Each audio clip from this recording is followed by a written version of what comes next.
តើសម្ដេចនរោត្តមសីហនុមានជាប់ពាក់ព័ន្ធក្នុងករណីដែលធ្វើឲ្យខ្មែរស្លាប់ជិត12លាននាក់នៅសម័យខ្មែរក្រហមដែរទេនេះគឺជាប្រធានបទប្រវត្តិសាស្ត្រមួយដែលត្រូវបានជជែកដេញដោលយ៉ាងខ្លាំងបើនិយាយឲ្យចំទេការជាប់ពាក់ព័ន្ធរបស់សម្ដេចព្រះនរោត្តមសីហនុជាមួយរបបខ្មែរក្រហមគឺជាការជាប់ពាក់ព័ន្ធផ្នែកនយោបាយច្រើនជាងការចូលរួមបញ្ជាឲ្យសម្លាប់មនុស្សផ្ទាល់យើងអាចបែងចែកការជាប់ពាក់ព័ន្ធរបស់ព្រះអង្គជាចំណុចសំខាន់ដូចខាងក្រោម 1. ការបង្កើតរណសិរ្សរួបរวมជាតិក្រោយរដ្ឋប្រហារឆ្នាំ1970សម្ដេចសីហនុបានភៀសខ្លួនទៅទីក្រុងប៉េកាំងនៅទីនោះព្រះអង្គបានសម្រេចចិត្តចងសម្ព័ន្ធភាពជាមួយសត្រូវចាស់របស់ព្រះអង្គគឺពួកខ្មែរក្រហមដើម្បីបង្កើតរណសិរ្សរួបរวมជាតិកម្ពុជារាជរដ្ឋាភិបាលរួបរวมជាតិកម្ពុជាព្រះអង្គបានថ្លែងការណ៍តាមវិទ្យុទីក្រុងប៉េកាំងអំពាវនាវឲ្យប្រជារាស្ត្រខ្មែររត់ចូលព្រៃម៉ាគីដើម្បីតស៊ូប្រឆាំងនឹងរបបលន់នល់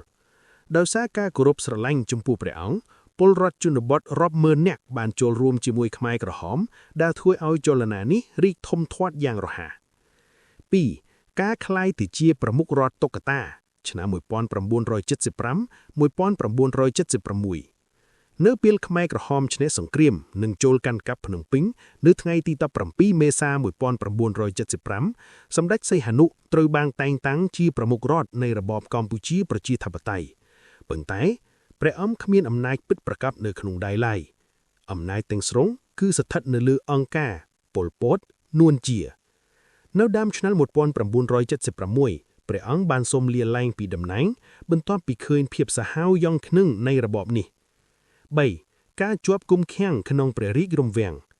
ចាប់ពីឆ្នាំ1976រហូតដល់ដើមឆ្នាំ1979សម្ដេចនិងព្រះរាជរំវាំងសានុវង្សត្រូវបានខ្មែរក្រហមឃុំឃាំងក្នុងព្រះរាជរំវាំងក្នុងអំឡុងពេលនោះព្រះអង្គស្ទើរតែដាច់ទំនាក់ទំនងពីពិភពខាងក្រៅ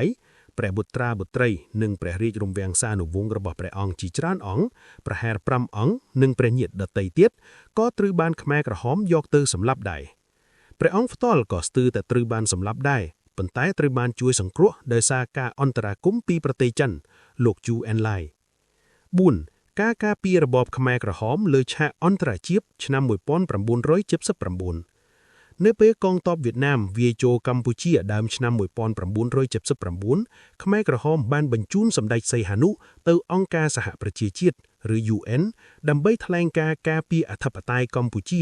និងថ្កោលទោសការឈ្លានពានរបស់វៀតណាមនេះគឺជាចំណុចដែលរងការរិះគន់ថាព្រះអង្គនៅតែជួយការពាររបបដែលបានសម្លាប់រាជខ្លួនឯងទោះបីជាព្រះអង្គធ្វើឡើងក្រោមសម្ពាធក៏ដោយសិនថនតើព្រះអង្គខកដែរឬទេអ្នករិះគន់យល់ថាបើគ្មានការអំពាវនាវរបស់ព្រះអង្គទេខ្មែរក្រហមក៏គ្មានកម្លាំងទ័ពនិងការគាំទ្រពីពលរដ្ឋដើម្បីឡើងកាន់អំណាចបានឡើយអ្នកការពារយល់ថាព្រះអង្គគ្រាន់តែជាជនរងគ្រោះផ្នែកនយោបាយដែលខ្មែរក្រហមបានប្រើប្រាស់ឈ្មោះឬរូបភាពដើម្បីបោកបញ្ឆោតពលរដ្ឋនិងព្រះអង្គផ្ទាល់ក៏បាត់បង់បុត្រាបុត្រីក្នុងរបបនោះដែរសង្ខេបសម្ដេចនរោត្តមសីហនុមានចំណែកក្នុងការនាំឲ្យខ្មែរក្រហមឡើងកាន់អំណាចតាមរយៈការផ្ដល់ភាពស្របច្បាប់ផ្នែកនយោបាយប៉ុន្តែព្រះអង្គមិនមែនជាអ្នករៀបចំផែនការឬអ្នកបញ្ជាឲ្យមានការសម្លាប់រាស្ត្រជិត12លាននាក់ទេ